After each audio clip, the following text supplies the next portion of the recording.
Let's call the meeting to order at 7:04 p.m. and let's go through roll call. Miss Alfonso Wells is not present. She is not available this evening. Mr. Miser? Present. Mr. Price? Here. Miss Salisbury? Here. Miss Scales? Here. Miss Stribling? Here. Mayor Schwartzwelder? Here. Great, and I likewise am here. We're going to move to item 3 on our agenda, which is public comment. We have quite a number of commenters tonight. So when I call your name, feel free to unmute your microphone and your video if you prefer, and go ahead and speak. So first, to speak about the pollinator parklet, we have Brian Walters.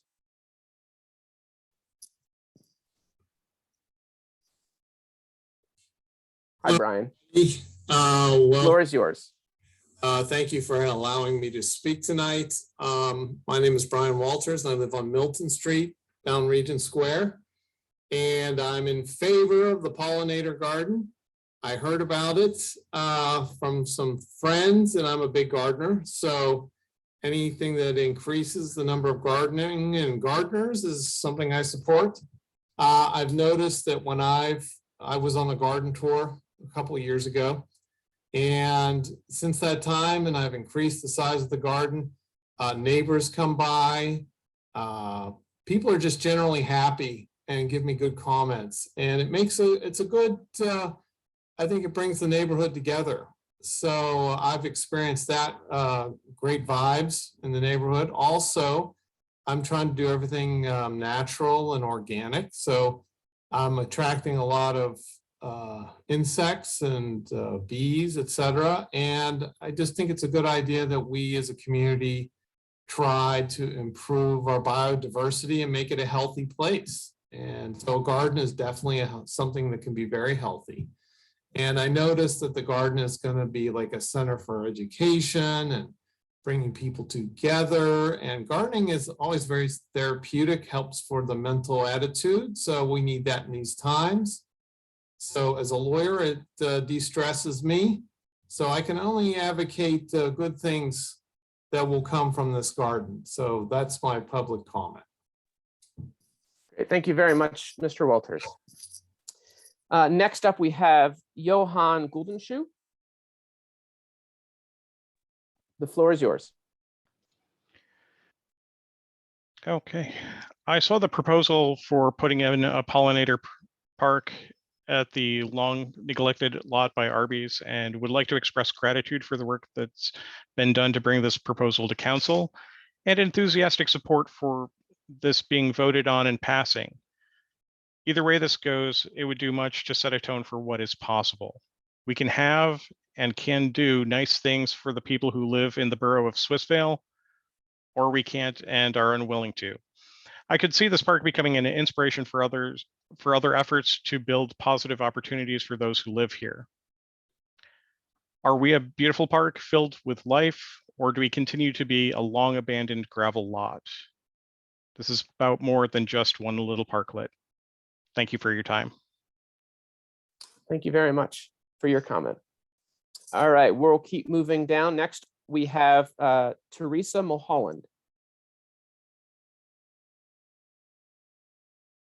Teresa, are you on the call? Okay, we're going to pause for Teresa. We'll circle back to her after to see if she joins late. Next, we have Christine Gilchrist.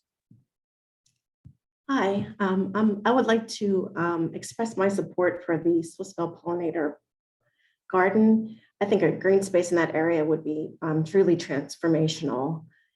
And if you happen to need any volunteers for park maintenance, I would be very happy to help.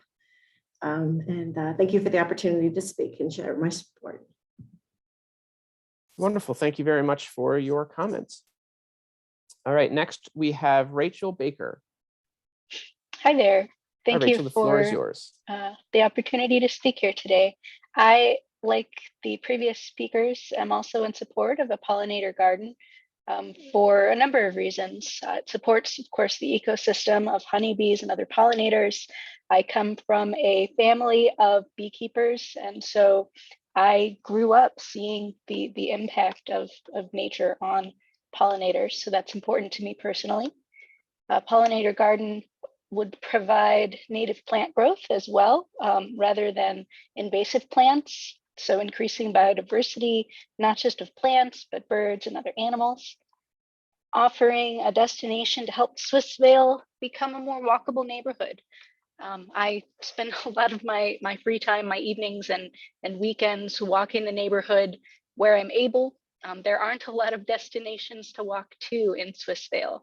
And so having a pollinator garden would be a really nice stopping space on a walk. And especially considering that we are still in a pandemic, having outdoor spaces to be in is still important for public health.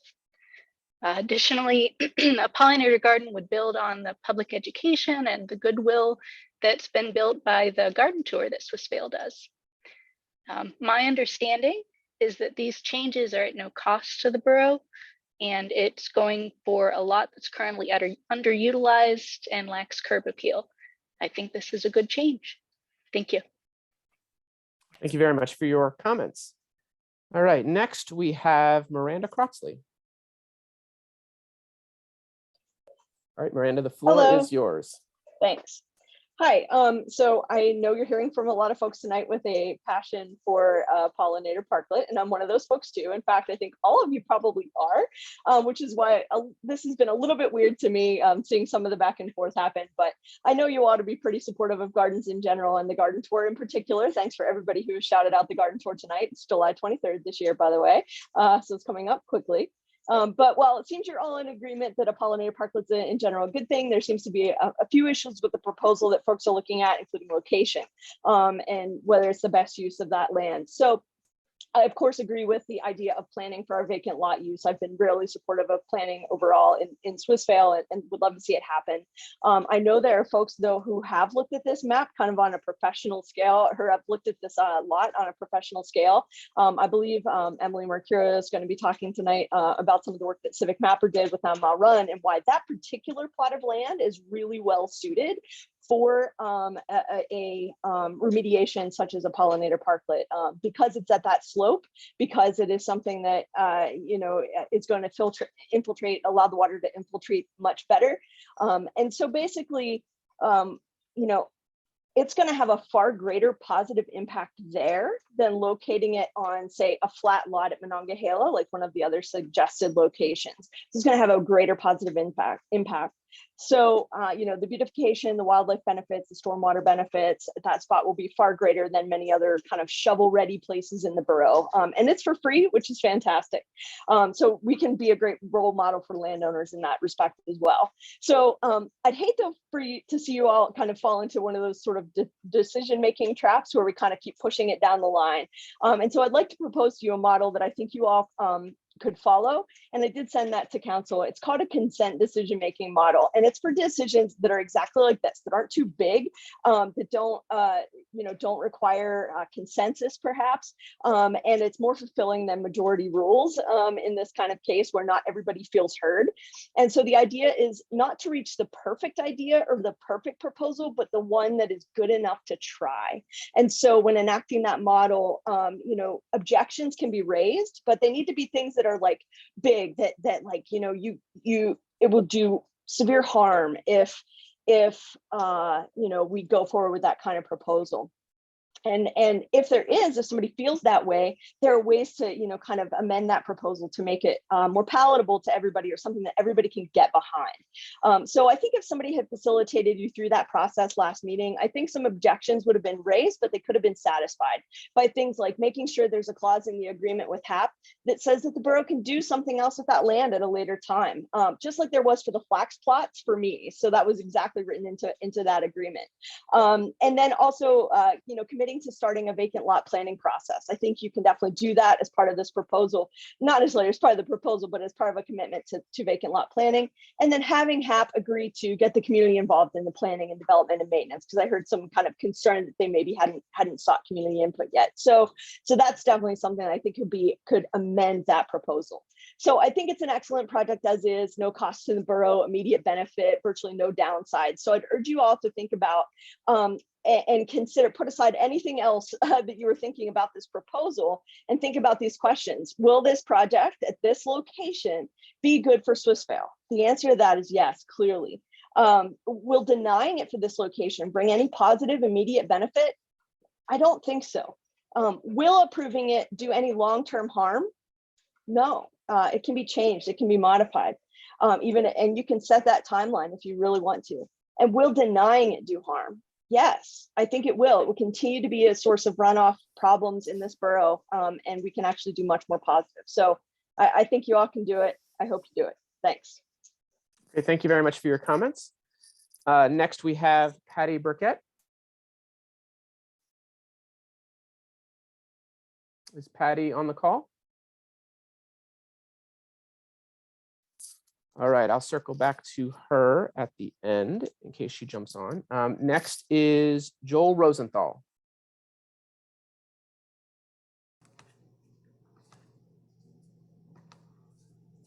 All right, good evening, Joel. The floor is yours. Hi, so short comments. Just picture yourself driving on Swissvale Avenue from Edgewood, and one of the first things you see is this hideous gravel lot. This is a no-brainer. It really is a no-brainer. You know, in addition, how often do we get a chance to do something that's good for the environment? You know, fight back against the stuff that Roundup causes, all the problems that, you know, people using Roundup, all that causes, and it doesn't cost anything, and it makes it beautiful all at the same time. It's a no-brainer. That's it. Great, thank you very much for your comments.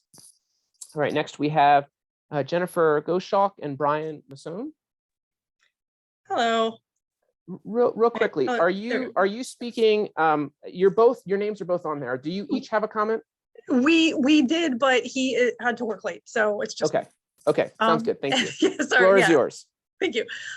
Pretty much everybody stole my fire. I'm like kind of late in the conversation here. I definitely wanted to speak out in favor of the pollinator garden on that lot. A lot of what I had sort of jotted down just to say has already been said. So needless to say, I agree with everybody that has spoken before me. I really think that, you know, a lot of times you're waiting in traffic right in that area, and to have something nice to look at and, you know, positive for the community. I mean, it's going to look good for us, like we care, and we want our community to look nice, and I think that reflects well on all of us, including, you know, our neighborhood in general. So yeah, thanks for letting me speak and giving me some time. Absolutely, thank you so much for your comments. Let's move to Judy Hale. Hi, thank you for giving me my 3 minutes. All of the previous comments supporting the pollinator garden speak my mind as well. I welcome the opportunity to have a pollinator garden, and as a Swissvale homeowner and resident, and as a hobby honey beekeeper. My day job is as an attorney. I'm happy that this has sparked more interest and energy in creating a plan for sustainable, resilient work to help Swissvale survive and thrive in the face of coming instability in food and other systems with coming climate change and economic instabilities.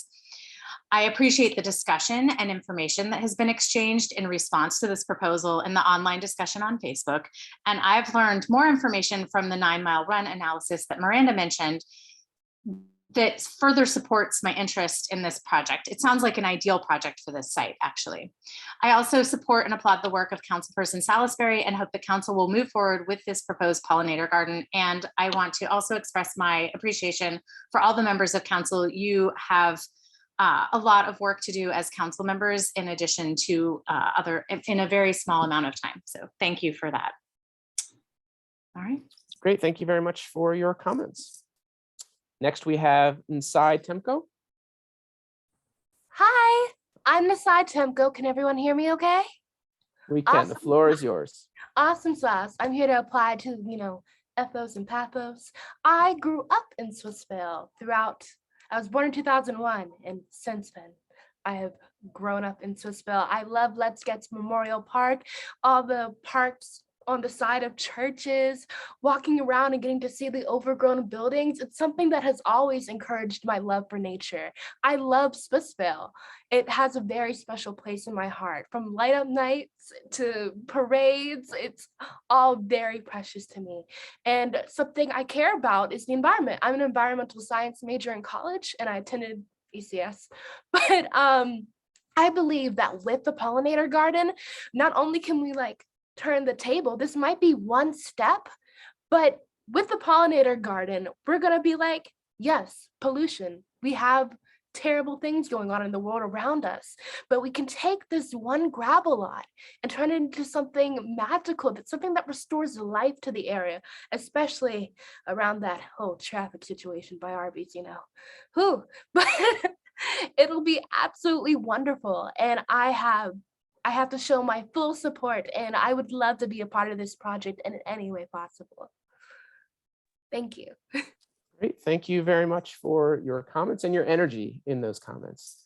Thank you. Yeah. Let's move to Chris Millard. Go ahead, Chris. The floor is yours. Hey everyone, thanks for having me this evening. It's a pleasure to speak with you all. My name is Chris. I live on Hanover Street, and I want to speak in favor of greenlighting the proposal from Humane Action Pittsburgh to install the pollinator garden at the vacant lot next to Arby's. I think it's a brilliant idea for a number of reasons. One, it's free. HAP committed to covering the cost of the installation, making the impact to our budget $0. Two, this park would be great for the environment, both by fighting the decline of bees and pollinator species, as well as for capturing stormwater runoff. Three, parks have been shown to increase property value, attract businesses, and increase business traffic, ultimately increasing borough tax revenue. Four, parks help lower stormwater management and treatment costs. And five, finally, we've had this vacant lot for how long? Decades. I understand it's zoned commercially, but if no one has built on it so far, it doesn't exactly seem like prime real estate. This park is an immediate value add with no real risks or financial downside. The only counter arguments I've heard so far is that it's zoned commercially and we need to do a well thought out plan for all of our vacant lots and properties before we make a hasty decision. And I don't disagree that we'd all benefit from a strategic plan to reduce blight and fill our vacant lots and buildings. I work in strategy and operations. I spend the majority of my time working on strategic planning, but I also know how to execute. And this opportunity is a layup that I think we need to execute on. At a 10,000 foot level, it's essentially a risk reward exercise. I mean, similar to what Miranda said, right? Option one is approve the proposal and install the garden next to Arby's. The reward is everything that everybody's mentioned previously. The risk is that, a commercial developer, wants to come in the next decade and develop a lot. Okay, great, take it out. It's a garden. It's not a permanent structure. It doesn't cost anything materially more to move. It's very low risk. Option two is that we stall for months as we gather all the possible data, weigh all the pros and cons of other locations, decide if the location for the install should be next to Arby's or should be at some other space.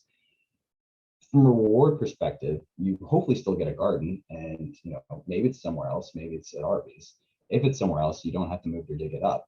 On the risk side, we likely still have an ugly vacant lot for the next decade or more. HAP may take the project to another borough, or they may not be in a position to fund it by the time we actually decide. So to sum it all up, I think we've heard a lot of strong public support for greenlighting this very beneficial free project. And I encourage council members to take initiative upon themselves to put out a strategic plan for addressing our vacant properties and lots for public input, but let's not leave that to analysis paralysis and inaction on this really great opportunity. So thank you so much for your time and hearing me out. Have a great evening. Great. Thank you for your comments. Let's move to Troy Linton. All right, Troy, the floor is yours. Just like the others, I'm also in favor of the pollinator garden. I worked for the Michigan Department of Natural Resources for 3 years as a wildlife educator in the city of Detroit. So I've seen firsthand these places that have had these massive renovations and brought in the habitat for these species, and it's brought them back. Very much as a success story in Detroit. If you look at Milliken State Park, that was an old cement factory that we turned into a wetland habitat right there in the Detroit riverfront. So I wanted to speak to that experience working with organizations that do keep bees in an urban setting. There is economic potential in having events and other things like that partake where we harvest that honey or have local beekeeping workshops. I mean, that would attract residents from other areas to Swissvale and expose them to some of the changes that we're bringing to our local community. In addition, I also saw the plan for the garden did include milkweed, which I am a longtime butterfly advocate. So I've raised several monarch butterflies and eastern swallowtails, and I wanted to say just how crucial this milkweed plant is. It is a host plant for the monarch butterfly that's pretty much on the waiting endangered list for Mexico, the US, and Canada. So if we can add this habitat more so in Swissvale, I would love to get back to my hobby of collecting monarch caterpillars and raising them again with milkweed that I can source from within my local community. Would be a pretty special experience. And just to give you guys an idea, I think it's about 10% of monarch caterpillars are estimated to make it through adult stagehood. So having local residents partake in those activities too would really help out this population. So thank you guys for all the time today, and I hope you guys go forward with the pollinator garden proposal. Back to you, Chris. Great. Thank you so much, Troy, for your comments. Next, we have Bonnie Spoles. Bonnie, are you available? I see it says Bonnie's iPhone. Is she muted? Well, she is muted. I mean, but she should be able to unmute herself. We'll give her a second. No, it finally let me unmute. There you go, Bonnie. Okay, great, Bonnie. When you're ready, the floor is yours. Okay, this is going to be about 3.5 minutes. That's fine. Go ahead. The behavior of some council members last week was deplorable. The cry of spending tax money from someone wanting $4,000 in tax money was unfortunate. I'm against spending public money for anything but the common good of the entire community.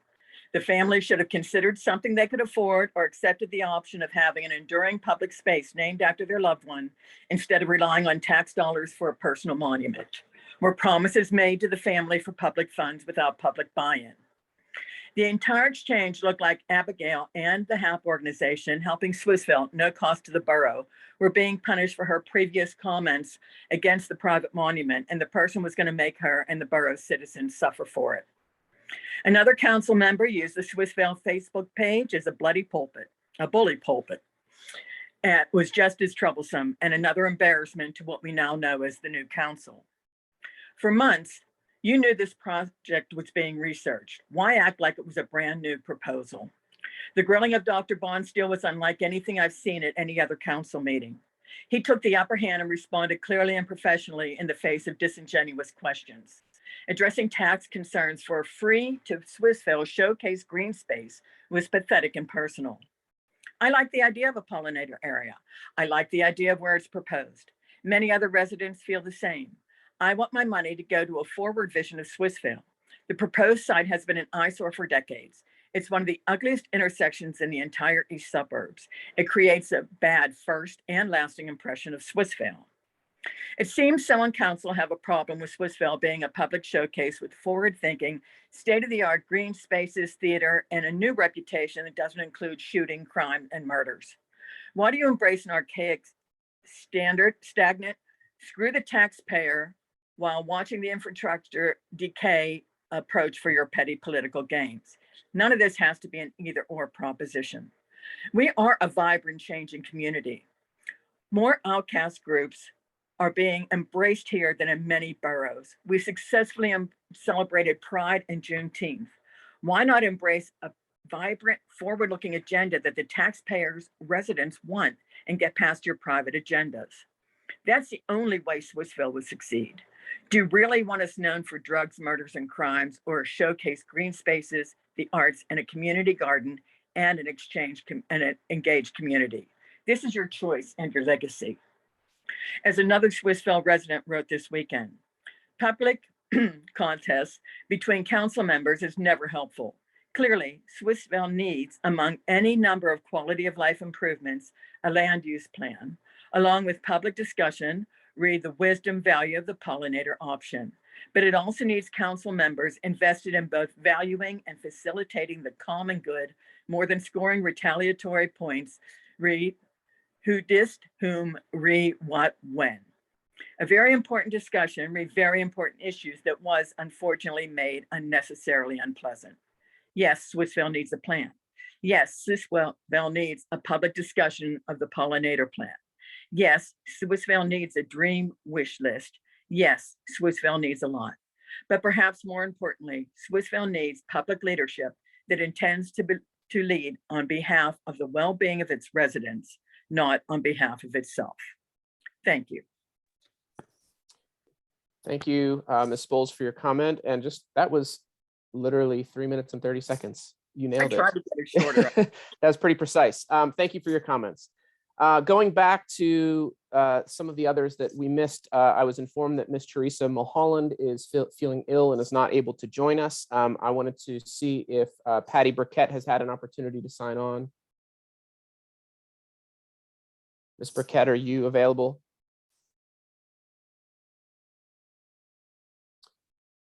Okay, not hearing that. That ends our public comment portion. We do have a presentation from Dr. Emily Mercurio, which is going to stay in the same theme of this pollinator parklet, pollinator garden. And she's going to talk a little bit about green stormwater opportunities. Dr. Mercurio. I'm super sorry. I just got a text message from Patty Burkett and she said that she's online. I wonder if she's in the waiting room. Is there anyone, can someone confirm whether or not there's someone in the waiting room? There is no one in the waiting room. What? I don't know. Hello? Is that you, Miss Burkett? She's in the yes, she's iPhone 2. Oh, are you there? Miss Burkett, Yes. can you hear me? Yes. Okay, great. So you made it by the skin of your teeth. We got you here in for public comment. Okay. So why don't you have the floor? You've got your 3 minutes. Go ahead. Okay, I won't be 3 minutes. I've never done this before. I just wanted to say that I want the pollinator parklet. I think it's a great idea. It's a free project, and where they want to locate it by the Arby's, that lot is a terrible looking site, and I think that would be a perfect place for it. Okay, I just wanted to let you know I thought it was a great idea. Wonderful. Well, thank you very much for your comments. I'm glad that we could get you on this. Oh, thank you.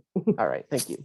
Mhm. All right, now we will close public comment and move to our presentation of Dr. Mercurio. Dr. Mercurio, the floor is yours. Okay, great. Thank you. Can everyone hear me okay? We can. Great. All right. So I just wanted to start off by saying thank you for letting me speak, and that I agree with every comment that everyone has made so far about the pollinators, the pollinator garden at the space next to Arby's. And one thing I wanted to communicate first is that Swissvale has about 51% impervious cover. So that means that 51% of the borough is covered by building, pavement, road, or some other non-porous material that is preventing stormwater and rainwater from infiltrating our soils. So we've got a lot of runoff. We also have a consent decree from Alcosan to control some of that stormwater, and Swissvale is part of that consent order. When I first heard about this opportunity at the pollinator garden, I was like interested, and then when I found out where it was, I got really excited because my company Civic Mapper did a study of this site, and we found out some really interesting things. So this was a study done for Upstream PGH, which was then known as the 9 Mile Run Watershed Association, and they were looking for potential sites within the 9 Mile Run watershed where green stormwater infrastructure would be a good idea. And I know probably everybody here has seen what green stormwater infrastructure looks like. You know, there's some subsurface catchment equipment, there's some monitoring, and then there's plantings, and they tend to be native pollinators. So when I found out that the site was at Edgewood Avenue in South Braddock, I looked at our report and saw that that was one of the sites that we evaluated in Swissvale. And there's a list of evaluation criteria that we followed, and I shared that criteria with the Borough Council. This site in particular has the best opportunity for stormwater capture. So it's a 0.18 acre site, and it is 90% impervious. So there's only 10% trees or grass on that parcel. And the interesting thing about it that I wanted to share is that from our analysis, we found that it had an average curve number of 80.64. Now, curve number, if you've never heard of curve number, it's just basically a runoff coefficient, and it usually ranges from 30 to 100. And the lower portion of that scale indicates low runoff potential, while larger numbers are for representing increased runoff potential. So we're at an 80 out of 100. So that's really high. And that's probably why no one has chosen to build on that site for a long time, because it has some water problems, and a building more than likely is going to have a stormwater problem, whether that's, flooding or whatever. So right now that water, if it's not headed into the storm drain there, which quickly becomes overcome, it's going out into the rest of Swissville to go in another storm drain, and it's going to contribute to flooding and sewer overflow. So we don't want that. This particular site, the normal peak flow for a 1-year storm is about 52.7 cubic feet per second. But as we know, because of climate change, we're looking at those upper limits now. So it's really 62.4 cubic feet per second. That's a lot of water. So this site is not only great for a pollinator garden because of its visibility, because of opportunity for collaboration and maintenance, but it's also a great opportunity for stormwater infrastructure and for implementing some GSI. And we've got some great local partners here with Upstream PGH that would be more than happy to help Swissville do that. But right away, any vegetation you can get on that site is good, and I highly encourage it. And I have a lot of data that I can share with you all if you need help in the decision-making for this. So that's basically what I wanted to say. And another thing about green stormwater installation is that now it is very easy to monitor that. So you're able to see how well your investment in this is working, because there's monitoring that you can put in and monitor it in real time with every storm event. So you're able to tell, like, is it working, is it not working? So we've really come a long way in this area. And if anybody wants to see any of the reports I mentioned or any of the apps or tools, just email me at emily@civicmapper.com, and I can put a link to one of our tools in the chat that will show you the percent impervious for Swissvale, for neighboring communities, and you can look at individual parcels this way too. It gives you a breakdown of the land cover for each parcel. So we've got a lot of tools out there and a lot of data for Swissvale to support this decision if you need it. Great. Thank you very much, Dr. Mercurio, for your presentation. I have a quick follow-up question, and then if there's anyone else on council that has follow-up questions, feel free to ask our presenter. So, you talked about this being impervious. It was like 96%. Is that what you said? I can't remember offhand. For the parcel itself, it's 90%. 98%? 90%. Okay. Yeah. So just a curiosity, knowing that it's not being the gravel's not being dug up, I'm sure just putting topsoil, having plants there is going to decrease that number just because the water is going to be held in the plants, in the soil. Are there other things that could be done to decrease that number short of digging down to the soil through the gravel? I mean, that's something that you'd have to talk with the folks that install this kind of stuff. So I'm a geologist and I look at hydrology. But as far as like what materials can be put on the sites, I mean, there's a lot of different things. There's many different kinds of advanced materials that can be put down that can wick water from the surface into the soil. Anything that's got roots is going to carry that water down into the subsurface. It's pretty incredible once you start breaking up that like kind of hard pan gravel, what can be done. Great, thank you very much. You're welcome. Any other questions from council for Dr. Mercurio?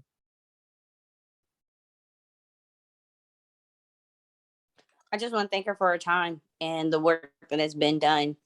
And I see that you shared with us the link. So I will look more into what's been shared. Thank you again. You're welcome. And I did send like a mini dossier to the Borough Council that you can all look at. It's like 8 slides with some information, plus the report that we gave to 9 Mile Run. Great. And I was able to glance at some of that stuff yesterday. It's very thorough. I appreciate the time and just your professional opinion in this process for us. Thank you very much. You're welcome. All right, let's move. That concludes our kind of public comment and presentation section. Let's move to the council actions. So the first council action, this is number 4, item number 4, council actions, A, minutes. And I would love to entertain a motion for minutes. So do we need a motion first before I can ask question about the minutes? Yes, That we're approving? it needs to be, Okay. once the motion is made and seconded, then there's discussion. That's the time for the discussion on the motion.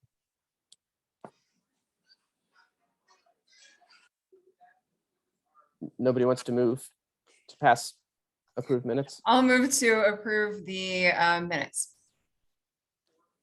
Okay, sorry, can we just have the motion the way, because I want to make sure that we're saying which dates it is. So it's May 25th and June 1st, if you don't mind adding that to your motion.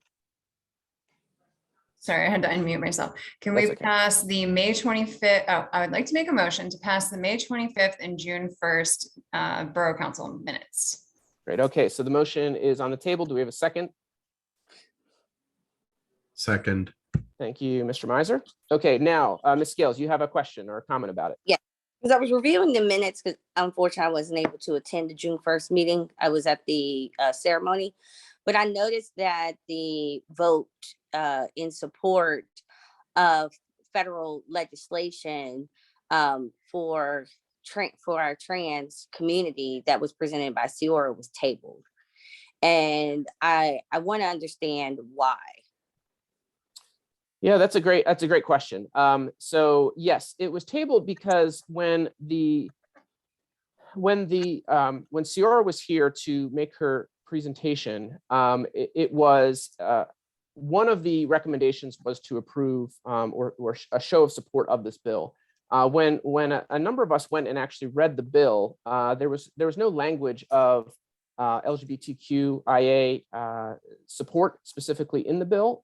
It was specifically focused around if I remember correctly, the bill focused on housing discrimination as it pertains to those with criminal backgrounds. And I understand some degree of connection, but I think there was a desire from us to get a little bit of more information from Ciora why in particular this would be advantageous from what she was saying. Does that seem like a fair recollection to others who were present? Yeah, that's my recollection, that we had looked at the language that was available when we clicked through, because there's a link provided. So when we clicked through and looked at the legislation, it wasn't that we disagreed. I think if I'm remembering the discussion correctly, it wasn't that we disagreed with the principle of what she wanted us to vote on. We all agreed on that. We just weren't sure how it related to the legislation itself. And I think Mr. Batchy said that he had taken down her proposed motion over the phone. And so then there was maybe some potential lost in translation of writing that down. So I think my recollection was he was going to check back with her. And I don't know if maybe that just didn't have a chance to happen. Because I spoke to her after the Juneteenth event and I said, I just wanted to make sure that she knew that it's not that we didn't support it, it's that we didn't understand the wording of it. And I think maybe just in all the hustle and bustle, we didn't circle back. We dropped the ball there. Did you guys have a chance to go back through the PowerPoint presentation that she provided to everybody? Yeah, I saw the PowerPoint presentation. I think it's that everybody agreed with the statements in the proposed resolution, but I don't know if, for me, I'm remembering it was like grammatically strange or something, the way that it was written, where it wasn't sure how the two things related. So we were just going to ask a question and get more information, but it sounds like we dropped the ball and forgot to circle back with her. Well, and I think it was that the language of the motion, there seemed to be a disconnect between what the language of the motion was communicating and what the bill itself was communicating. There was some type of transitional statement that we didn't quite understand where, one was to the other. Yeah, because I would vote yes on her position statement. That's a yes for me. And then I would vote yes to support the legislation. That's also a yes for me. But I think what we meant to do, and it sounds like what we forgot to do, is circle back with her and get more details on that so that we could bring that back to the next council meeting. So that's on us for not circling back. Okay, because I mean, just looking at the PowerPoint presentation alone, not even going back to the detailed presentation that she provided to us in person, it says that we need legislation like PA Senate Bill 912, primarily to protect folks with criminal records that basically face discrimination because of their criminal history. So she was requesting that we be in support of the ongoing request for federal legislation similar to PA Senate Bill 912 that basically protects individuals from discrimination by use of their criminal records and retaliatory acts, basically. That's what she was asking for.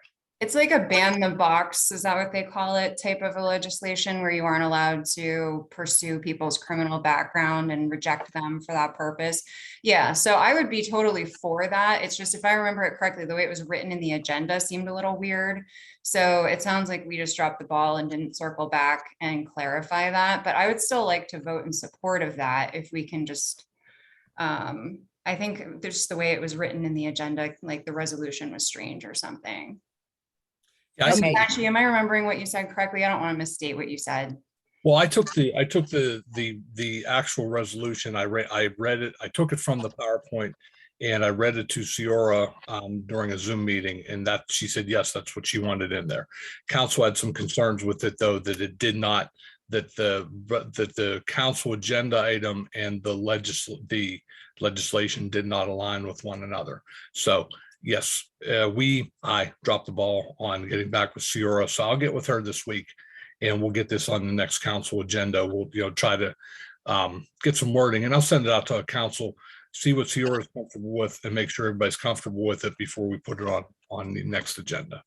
Well, then, is there any way to amend the minutes to correctly reflect what took place? Because the minutes say that it was tabled by Abigail and Chris because the bill doesn't mention anything about LGBTQIA community. And it seems like it was tabled not because of that, but because of the motion as written did not incorporate what was being requested of council to be in support of. You're right. You caught that. We can, if Ms. Salisbury is and is amenable to amending her motion, and Mr. Miser would amend his second, yes, we can amend. You could adopt the minutes with that change to it. And then we can add it onto our agenda for the end of this month. Yes. So that we can not just let it go. Thank you for bringing that back up, because I had totally forgotten that we tabled that, and that's on me. If I don't calendar something, it's gone. Yeah, I approve of that. All That right. was my only question. So what is the, do we need to vote on approving the amendment to the motion before we vote on the motion itself? Yeah, because my recollection was that we tabled it more for like to collect more information, and then we were going to come back to it. And the way that it's written, Ms. Gales is correct, and I didn't catch it when I saw it, is that it sounds like we rejected it for what it is. You just need to adopt the minutes with the correction as proposed by Ms. Scales through Ms. Salisbury and Mr. Miser's motion. Okay. So should I amend? I don't want to be all parliamentary procedure-y about it, but should I amend my motion since I made the motion to adopt the bylaws? Yes. Okay, so I guess I make a sub motion to adopt the bylaws as amended with the modification that it says that we are tabling it to seek additional information from Sisters PGH. And just for clarity, when you say bylaws, you mean minutes. Oh, what is wrong with me? Yes, I'm so sorry. Minutes. Okay, you got your nonprofit law hat on. I'm so sorry. I don't know what I'm It's all right. I just want to make sure that was clarified Yes. publicly. And Mr. Miser, do you second that? I do motion? second that. Yes. Okay. So when we vote on this, we can just vote on this one motion for adopting all the minutes with this revision. Yep. Is that correct? Okay. Are there any other comments or questions or discussion on the minutes other than what Ms. Scales has brought up? Just to make sure we don't forget, Mr. Vacci, you're going to reach out to her and make sure that we get that information. Yes. Okay. All right, hearing none, let's call the question. All in favor of adopting the motion as it was stated, please say aye. Aye. Aye. Aye. Any opposed, please say nay. Okay, that motion carries. Let's move to item B, personnel, and we have 3 motions here. I would entertain the first of those motions. I move to appoint Jordan D'Ambrosio as Public Works Director at an annual salary of $75,000.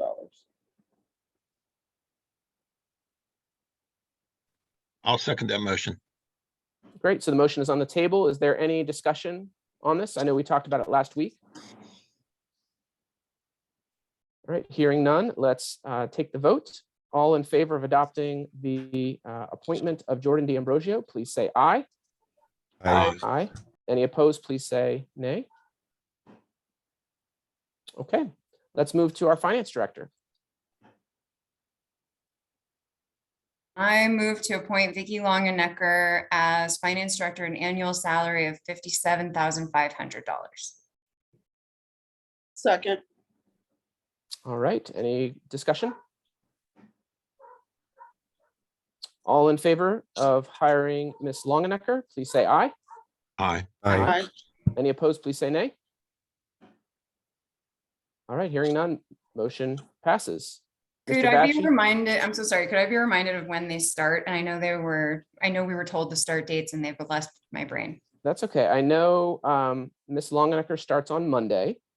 And Mr. Ambrosia starts a little bit later. I want to say the 24th. Is that accurate, Mr. Bakshi? 25th. 25th. I know he has to give some time to his current employer. But Mr. Bakshi, you have a staff again. Thank you very much. I appreciate Hooray. Great. Okay, let's move to item 3 under personnel. I move to adopt a policy that would require vaccination against COVID-19 for all new borough employees. Second. Second. Oh, sorry. All right, so the motion is on the table. All in favor of adopting this policy for COVID-19 vaccinations, please say aye. Aye. Aye. Any opposed, please say nay. Okay, motion passes. Let's move to item 4C, which is ordinances. And there is a motion about handicap citation, or I guess not citations, handicap parking tickets. I guess I'll take it. I move to adopt ordinance number 22-03, amending chapter 15 of the Swissvale Borough Code entitled Motor Vehicles and Traffic to allow borough officials to designate parking spaces reserved for handicapped and to impose penalties in the amount of $100 per incident for parking in such designated spaces without the required placard or license plate.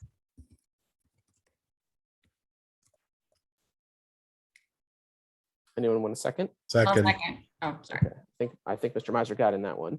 All right, so the motion is on the table. Is there any questions or discussion around it? All right, hearing none, let's call the vote. All in favor of adopting this motion, please say aye. Aye. Aye. Any opposed? Please say nay. All right, motion passes. Let's move to item 4D, which is resolutions, and a resolution dealing with the PennDOT mowing. I move to approve resolution number 2210 between Swissvale Borough and the Pennsylvania Department of Transportation for grass mowing along the Parkway East on-ramp at Monongahela Avenue in the amount of $3,605.36 annually. Great, thank you. Mr. Miser, any second? Second. All right, thank you, Ms. Stribling. Any comments, questions, discussion on this motion? Hearing none, let's take a vote. All in favor of adopting this motion, please say aye. Aye. Aye. Aye. Any opposed, please say nay. Hearing none, motion passes. Item 4E is the Planning Commission. Item 1. Someone will make a motion about subdivisions. I move to approve a subdivision of land owned by the Redevelopment Authority of Allegheny County along Cary Furnace Boulevard as recommended by the Planning Commission with the conditions recommended. I'll second that.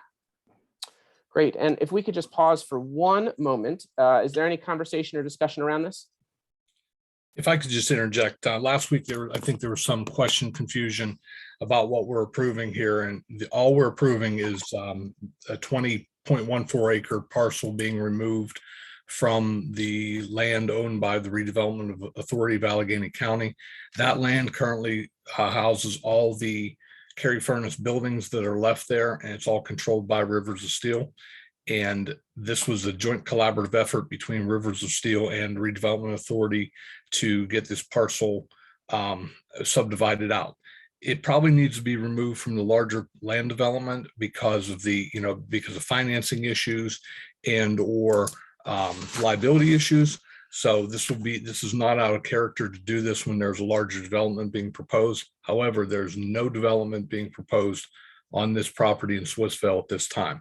All we're doing is allowing a separate parcel to be created for use by Rivers of Steel, which they're already using, but this formalizes the parcel.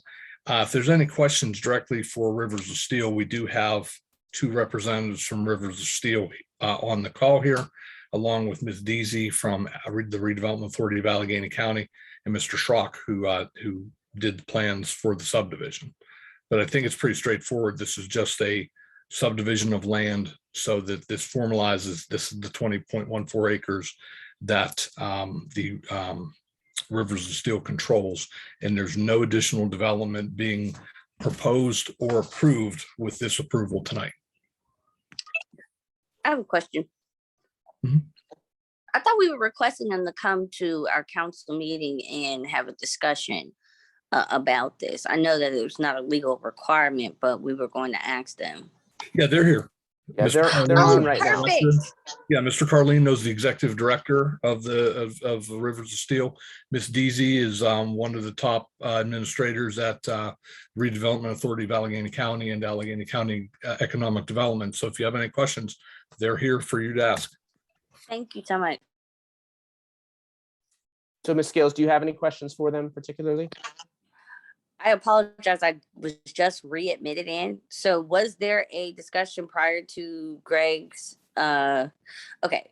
I know that we wanted to, I know at the last meeting there was discussion in terms of, there was a discussion in terms of this whole subdivision was catered to making some changes on the portion that doesn't, that will not be connected to Swissvale. Is that the case? What is the overall goal of this subdivision? The overall goal of the subdivision is to subdivide out the section that the right now Rivers of Steel is currently in charge of. And that's to give them the parcel so that they can continue to operate their operations on that parcel as the development occurs on the rest of the site. Does that clarify it a little bit? So at this time, the operations that are performing, Rivers of Steel are not able to continue those operations? No, they already are continuing those. They already operate down there. So this is just formalizing the land that they're operating on. Ms. Deasy, if I understand this correctly, and please correct me if I'm wrong, the purpose of the subdivision is really to protect the space that Rivers of Steel has been utilizing so that they may continue to utilize it while the majority of Rankin element is developed. That's correct. So the purpose of this is to allow some degree of ownership, leasing, whatever that agreement might look like for Rivers of Steel to maintain while the rest is being developed with Scales. I don't know if that helps to clarify. Okay, thank you. So there is some type of development that's taking place in Rankin then that affects their ownership interest right now, possibly?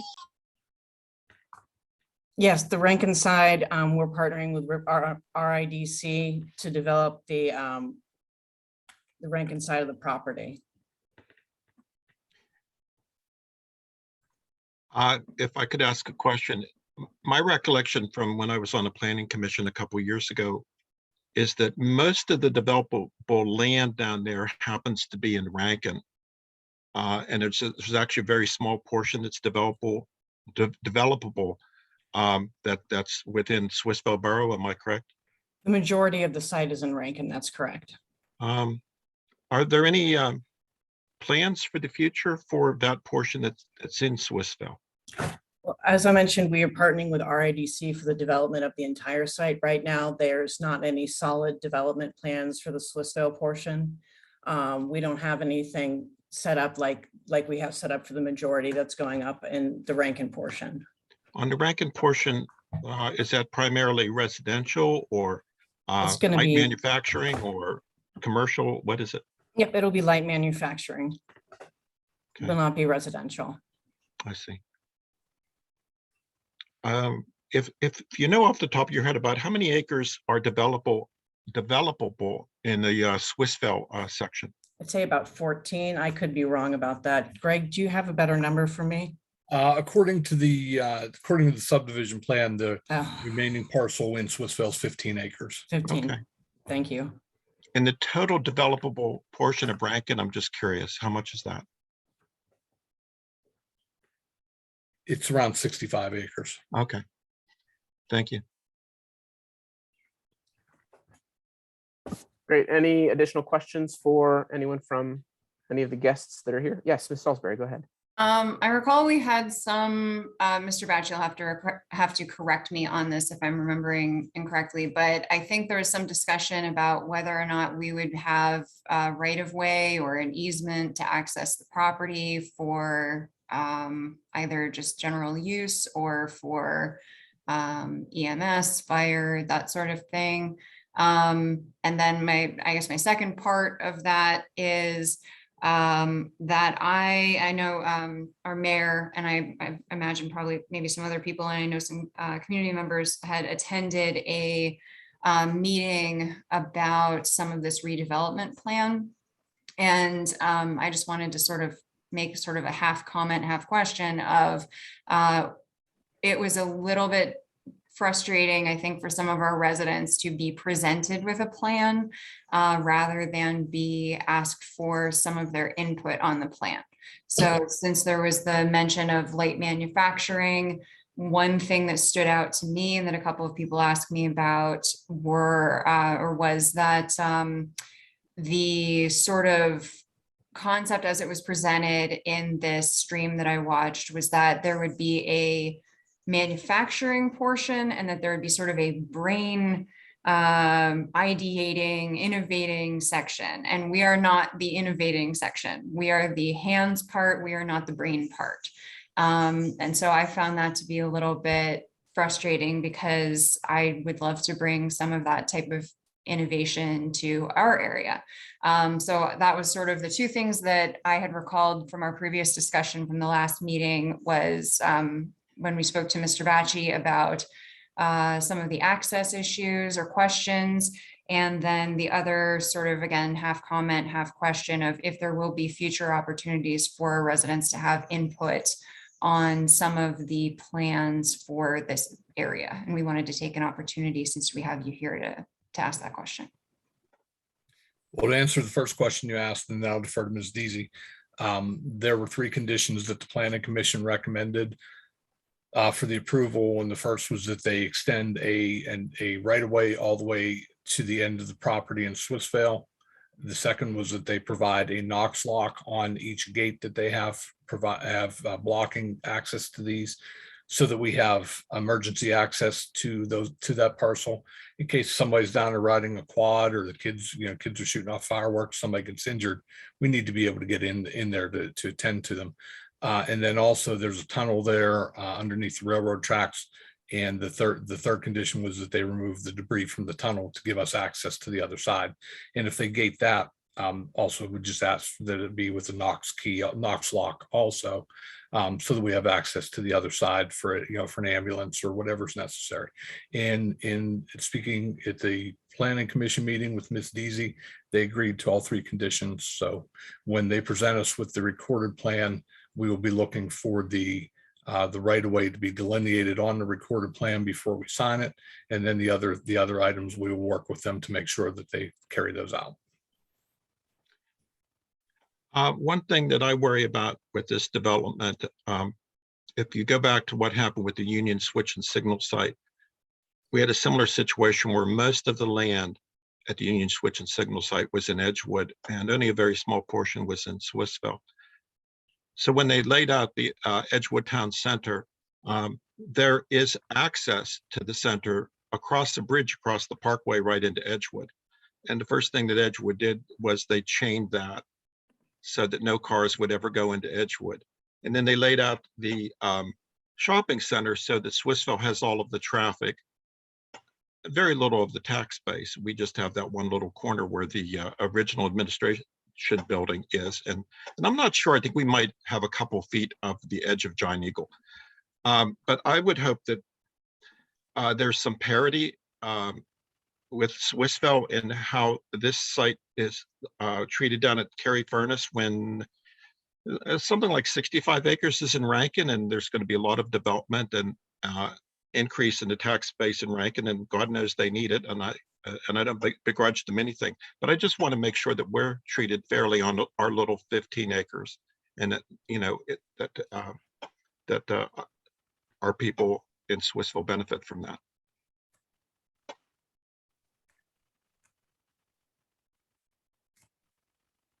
All right. Are there any other questions or comments about the subdivision plan?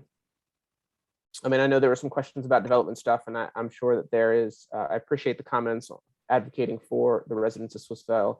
I mean, that's not the motion that we're voting on tonight, and hopefully that there will be, some of those will be taken into consideration as development comes through RIDC. But specifically for the motion of subdivision, you all ready to vote? Okay. So all in favor of approving the subdivision as read in the motion, please say aye. Aye. Aye. Aye. Any opposed, please say nay. All right, motion carries. All of our guests, I really appreciate you coming and sitting through this meeting to be able to answer some of those questions for us regarding that subdivision plan. So thank you very much. All right, let's move to item 4F, community, and someone want to designate an artist in residence? Sure, I just have to click onto that tab. I move to designate real-time interventions as Swissvale Borough's artist in residence for 2022. I second. All right, I heard Ms. Scales swoop in there, Mr. Miser. Any discussion on this? I'm just really excited. Me too. All right, let's call the question. Let's vote. All in favor of designating real-time interventions as our artist in residence for this year, please say aye. Aye. Aye. Any opposed, please say nay. Hearing none, motion carries. All right, let's move to our reports section. So the first item of reports is finance, and we do need a motion for our paid bills list. My agenda doesn't have a number in there. Does anyone else have a number in theirs, or do we need to get that from Mr. Batchy? I have a number. Okay, great, Mr. Miser. Would you like to make that motion? Sure. I move to approve the Borough of Swissvale paid bills in the amount of $830,601.53. Second. Wonderful. Any questions about that? All right, let's vote. If we want to approve the Borough of Swissvale's paid bill list, please say aye. Aye. Aye. Aye. Any opposed? Please say nay. All right, motion passes. Is there anything else under finance, Mr. Batchy, other than we hired a financial director? No, we hired a finance director. So starting next month, you should get a little more robust report with some more detail. You know, it's the reports you do get written reports, but you know, the report that will go to the public will be a little more robust and a little more detailed. And I have some things lined up for her to do starting next week with some existing projects, so she can report on that also. Perfect. And I know we talked about one of the early tasks for Ms. Longenecker is starting to figure out debt services for this this municipal building plan. Absolutely. Great. All right, I don't have a resume here, but she was very impressive. Actually, both candidates were very impressive. This candidate that we're hiring has worked for several decades in this field with other municipalities in the area. And said how much she loved finance. So clearly she's in the right field if she's done it for that long and wants to keep doing it. Who doesn't love municipal finance though? I mean, really, when you think about it. Well, I'm going to say all of you that whenever I ask for council assignments, you say not finance, anywhere but finance. All right, let's keep moving. Let's go to item 2, COG report. Ms. Scales, do you have anything to report from the COG? I'm going to defer to Miss Angela Stribling. Great, Ms. Stribling. No, I don't have anything. Our last meeting was last month and we're in recess until September. Great. Well, thank you. Well, I saw the Vector truck around the borough over the past week or two. So I know we're getting our money's worth and our connection with the COG and cleaning out our inlets, storm drains. Okay, is anyone prepared to speak on Connect? I know Ms. Alfonso Wells is not here tonight. All right, we'll keep moving past that. President's report, I really don't have anything. I was anticipating a really long meeting just with all the public comments. We will continue to talk about this pollinator garden that is on the table for us to continue to discuss. I think I really appreciate all the residents who did make their voices heard of what they wanted to see happen there. The only other thing that I have, the newsletter will be coming out very shortly. And I know it's already been making its rounds electronically via the website, but there is a survey for ARPA funds. And we've already gotten about 17 submissions, and it hasn't even really been advertised yet in the paper newsletter. So there will be, you can either fill it out online, there will be paper copies available in the municipal office as well as in the library. And we'll just stop there. We did get one question of when those are due. I don't think we set Yes. a deadline. Well, the deadline was in the newsletter, and that's why it's perhaps, as it was People who circulated. saw it on social media, I bet, who are asking about It could have been, but it's August, I want to say 15th. It's either the 15th or the 16th at noon is the deadline for that. So I know that is in the newsletter blurb, and thank you for asking that clarifying question. So wanted to give about a month and a half to a month when the paper newsletter comes. Okay, let's move to the mayor's report. Mayor Schwartzwalder. Thank you very much. Good evening, everyone. I'd just like to say thanks for everyone who participated in the public comment tonight. I loved hearing the feedback and the energy, and I too am in very strong support of this new garden that's going in Swissville. I am a avid gardener myself, so I thank everyone for their feedback and their interest, and I hope to see it all come to fruition very soon. So the Rotary would like to thank everyone who attended their first, hopefully, annual trivia night. They did very well. It was a lot of fun. It was just great, a great evening of competition, friendly competition, and food and drink and raffles, and the Rotary did do well in their fundraising. So thank you for everyone who attended, and hope that we get a better turnout the next time. SEDCO is sponsoring another cleanup this Saturday. It will start at 10 a.m. at Church and Braddock Parklet. We will be cleaning the Parklet, the busway, and Edgewood Avenue. Anyone who wants to help out, just show up at 10 a.m. and you will be given garbage bags and gloves and whatever you need to help clean our community.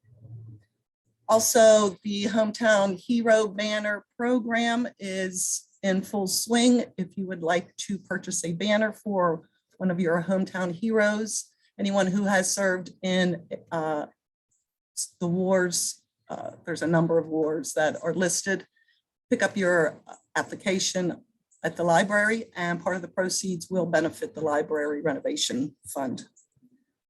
The farmers market, of course, is ongoing every Saturday from 9 to 1, Noble Street parking lot. Please do attend and show your support for our wonderful farmers market. And a little plug for the Edible Garden Tour, July 23rd, starts at 10 a.m. to 2. And the best thing to tell you is go on their Facebook page and get all the information. It's a great event in Swissville. It brings people in from all the communities surrounding us, and it lets us showcase our gardeners and our beekeepers and everyone who just works so hard in their yards. And I'd like to thank everyone for all their efforts in that. It'll be a great event. And then at 2 o'clock, there will be a community picnic on down on Collingwood. So definitely come out and support our local gardeners. And I have a report from the Enterprise Zone, and this is regarding the Urban Land Institute. In June, the Urban Land Institute Advisory Service Program was engaged by the Enterprise Zone to undertake a strategic plan on the economic and community development of the Enterprise Zone East Shore communities. The Advisory Service Program panel of experts reviewed many of the previous plans for the area, toured the towns, and interviewed over 60 local stakeholders, representing government, nonprofit, and business and community representatives. Thanks to all the local borough elected representatives that participated in meeting with the panel. The panel noted the many assets and opportunities for these communities and how the boroughs and Enterprise Zone can align themselves to play an enhanced role in the transformation of this area. Final written report is to be delivered sometime in July, and the Enterprise Zone will utilize the report as an attachment to its Neighborhood Assistance Program application for state tax credits. These credits are being offered to private sector companies and banks who donate funds to the Enterprise Zone. These funds will be used to implement the ULI strategic plan and continue the East Shore social media program. These fundraising efforts are ongoing. And that is my report. Any questions? Thank you. Wonderful, thank you. And I'll just double down, or not double down, but support you in your comment about the trivia night. It was a blast. And if you hire that MC again, I will be there in a heartbeat. He was so much fun. He made it. Yeah, he really made it fun. It was a good time. And thank you for the council members who did participate. And it was also fun beating Yins. I know, out of nowhere. All right. I just hope it's more than once a year. Yeah, well, we'll see about that, huh? Well, let's move to the Borough Manager's report. Mr. Batchy. Thank you. Just one quick thing, and not to take Ms. Swartzwelder's thunder, but just there is a competing trash cleanup event on Woodstock Avenue on Saturday morning. Also, I believe it starts at 9. So if anybody wants to clean, that maybe they could split half and half, go to the Sedco's or go to Woodstock for an hour and then move over to church in South Braddock. So that is starting at 9. The supplies will be provided. So that's all I have. Great, thank you. Let's move to the Borough Engineer report. Mr. Ziskow. Thank you, Mr. President. Other than what's in my written report, I have nothing else for council this evening. Okay, wonderful, short and sweet. Let's go to Ms. Crombie Collins for the Water Authority report. Hello. Let me get that for you. Okay, this is the overview of the Water Authority Board meeting from June 28th. Swissvale is a charter member municipality. I did mention this in the April report. Council or borough management should have received information from the authority solicitor, including a resolution or ordinance that needs approved for the bylaw change to extend the life of the authority for 50 years. The Penvest lead line replacement program continues.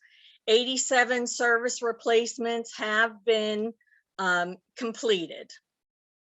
They're hoping that the pace of replacements picks up with the summer weather. The Consumer Confidence Report, which is the water quality report for 2021, is available. It's online at the WPJWA.com, and printed copies are available at the Robinson Boulevard office. There are several jobs available at the municipality or at the authority. The website is to be updated. They are currently looking for a manager of information technology, a senior GIS coordinator, a maintenance coordinator, and a distribution manager. And these jobs have been on Monster and Indeed, but they are going to be also put on the authority's website. Pittsburgh City Council members sent a request for information regarding the possible annexation of Wilkinsburg with multiple questions that are being addressed by the solicitor, the authority solicitor and director.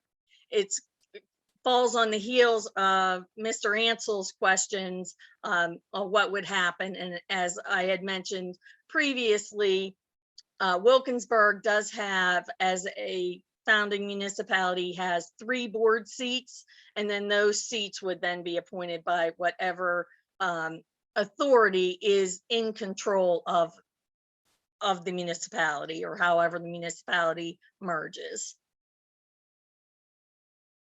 Other business was conducted. The agenda, the engineer's report, report of management, and previous meeting minutes are available online. There were 32 mainline system breaks since the last board meeting, and there were 242, that's a change from my written report, 242 additional service repairs, 9 of which were in Swissvale. And again, if you have or see any water issues, please contact WPJWA customer service at 412-243-6200. And that's my report. Any questions? Okay, thank you. Great, thank you very much. All right, let's move to the solicitor's report. Mr. McTiernan. Yes, Mr. President, I wanted to just report, in fact, last week I did receive a communication from the solicitor of the Wilkinsburg Penn Joint Water Authority. He's written to all the solicitors, the constituent communities, asking that they support by an ordinance the renewal of the authority. And I'll be providing that to Mr. Batchey to circulate among the members of council. The Pennsylvania Municipality Authorities Act limits the life of an authority to 50 years.